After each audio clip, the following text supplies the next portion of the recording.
Hi, அனைவருக்கும் வணக்கம். இது ஒரு சில திங்ஸ் எல்லாம் பர்ச்சேஸ் பண்ணியிருந்தோம். அது ஒரு வ்ளாக் தான். இது எனக்குமே ஒரு கடைக்குன்னு போகும்போது நம்ம வாங்க என்ன மைண்ட் செட் பண்ணிட்டு போவோமோ அந்த திங்ஸை வாங்காமல் அதை தாண்டி வேறு திங்ஸ் எல்லாம் வாங்குவோம் இல்லையா? அதே மாதிரி தான் நாங்கள் தேவையான பொருட்கள், ஒரு பாப்பாவுக்கு தேவையான பொருளெல்லாம் வாங்க போனோம். ஆனால் அதை தாண்டி எனக்கு நிறைய திங்ஸ் எல்லாம் கண்ணில் பட்டுச்சு.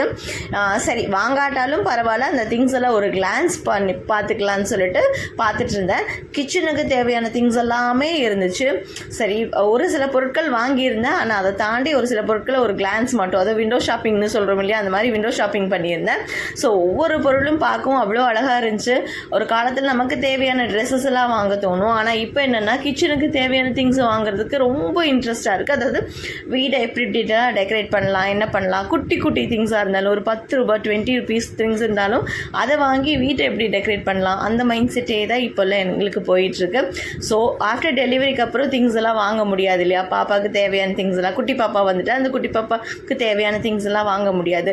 ஸோ அதை வாங்க தான் பிஃபோரே நாங்கள் வந்திருந்தோம். ஸோ வந்த இடத்துல அதாவது சந்தில் என்னென்ன பார்க்க முடியுமோ அதெல்லாம் பார்த்தாச்சு. பார்த்துட்டு இதில் ஒரு விநாயகர் சிலை மட்டும் ரொம்பவே அழகாக இருந்துச்சு. அந்த விநாயகர் சிலையை மட்டும் வாங்கிக்கிட்டோம்.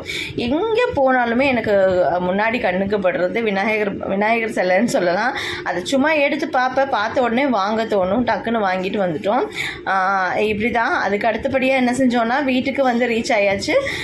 ஒரு சில பொருட்கள் வாங்கியிருந்தேன்னு சொன்னேன் இல்லையா, அந்த பொருட்கள் என்னென்னு பார்க்கலாமா? ரொம்ப நிறைய பொருள்லாம் வாங்க கிடையாது. அதாவது ஒரு 20, 30 ருபீஸ் 40 ருபீஸ்ன்னு சொல்கிற மாதிரி தான் ரேஞ்சில் தான் எல்லாமே ரீசனபிளாக தான் இருந்துச்சு இந்த கடையில். ரொம்ப விலையெல்லாம் நிறையன்னு சொல்லவும் கிடையாது.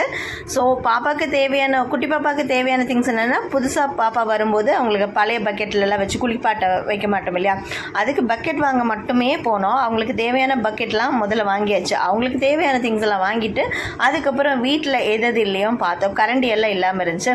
அது ஜஸ்ட் 40 ருபீஸ் தான். அந்த கரண்டி 2 வாங்கியாச்சு. அப்புறம் சோப்பு டப்பா இருக்கு இல்லையா, அதுவும் 20 ருபீஸ் தான். அது ஒரு 3 வாங்கியாச்சு. அதுக்கப்புறம் பூச்செடி, அதாவது பூச்செடி வைக்க ஒரே ஒரு இது மட்டும் வாங்கியிருந்தது. ரொம்பவே அழகாக இருந்துச்சு பார்க்குறதுக்கு. 50 ருபீஸ் தான் சொன்னாங்க. 50 ருபீஸ்க்கு அது ரீசனபிளான ப்ரைஸ் தான் சொல்லி அதையும் வாங்கியாச்சு. நான் சொன்னேன் இல்லையா, விநாயகர் வாங்கியிருந்தேன்னு சொல்லி, இதுதான் அந்த விநாயகர்.